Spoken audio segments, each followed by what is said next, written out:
Hi, this is Misha, and this is just kind of a more informal commentary video on a gun here. This should be the gun that Colt should make. This is mine. You've seen it in a couple of shooting videos. This is my Colt R633, often called the DOE, Department of Energy, or the suitcase gun. As you can see, this is very AR15-ish, but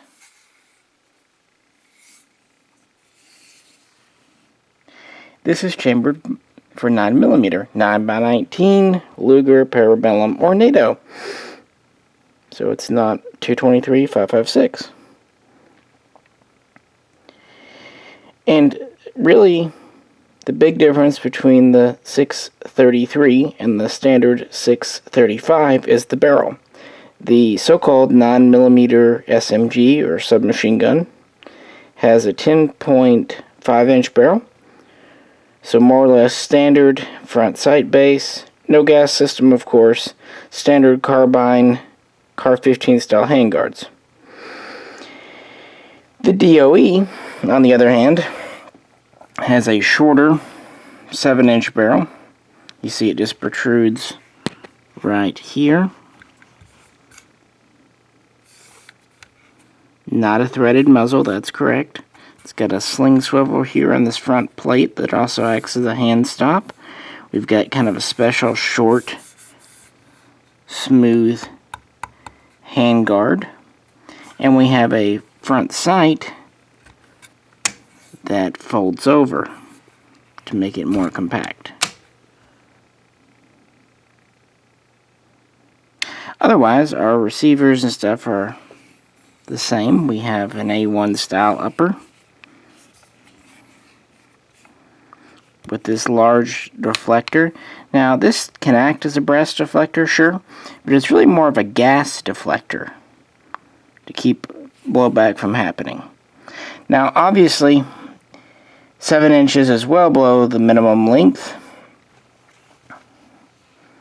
So what we had to do, what I did, is I built this as an upper on a Rock River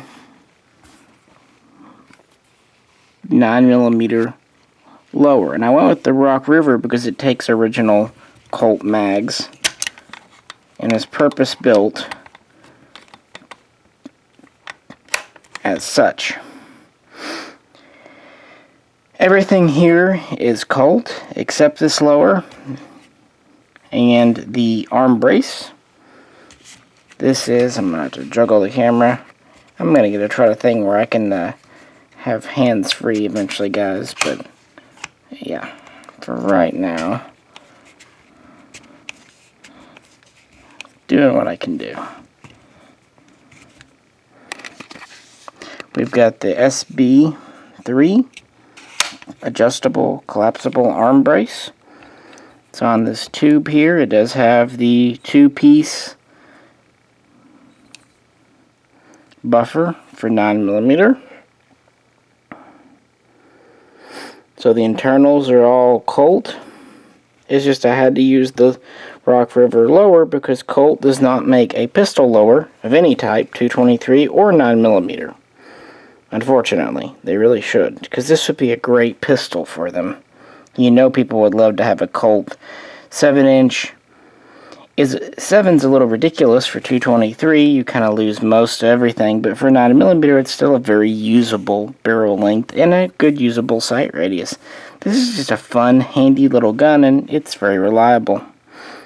Standard mags can either be 32 or the slightly smaller 25. These are Colt mags, but they're based on the Uzi pattern, but they are different. They have a different catch up top, and they don't have the stops on the bottom like an Uzi would. Here's another one. Some older ones have the metal follower. Others will have the polymer.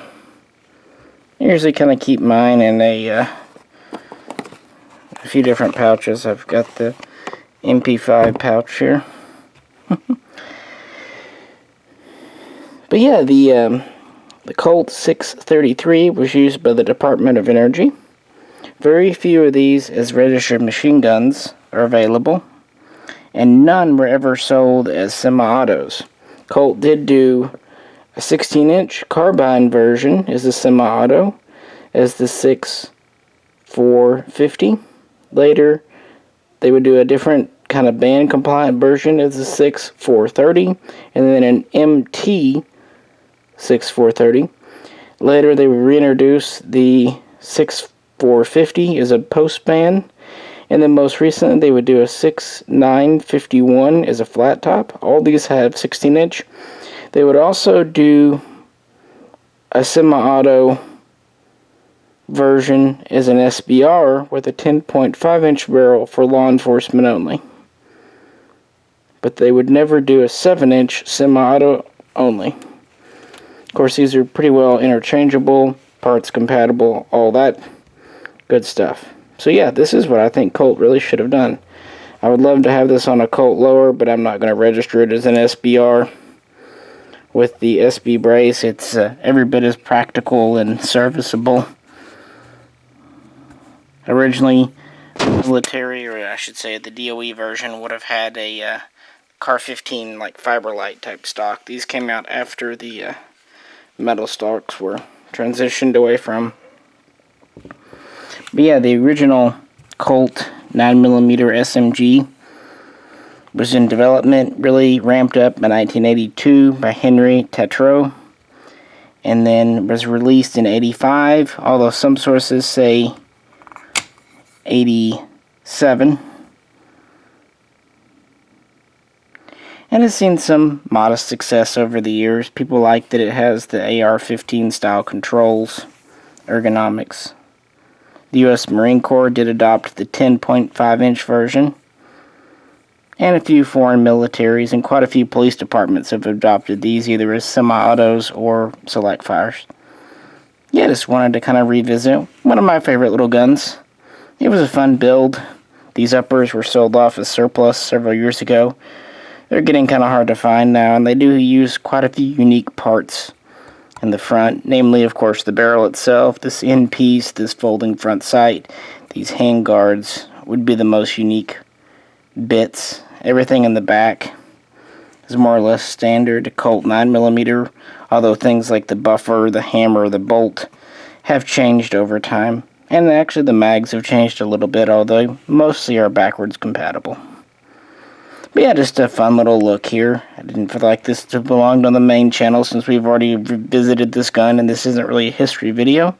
Just looking at something that Colt should definitely make. These SBA Tactical collapsing braces have really changed things for the better, giving us something that is legal as a not stock, but you know, much more shootable than as a straight pistol. So Colt, get on it. Make something like this, or at least a 10-inch version. Make a pistol of any type, even in 223, please. That would be great. Any questions or comments? Please post them below. And for more content on Colt and other guns, check out our main page at Mishaco. This is Misha, and I will catch you next time.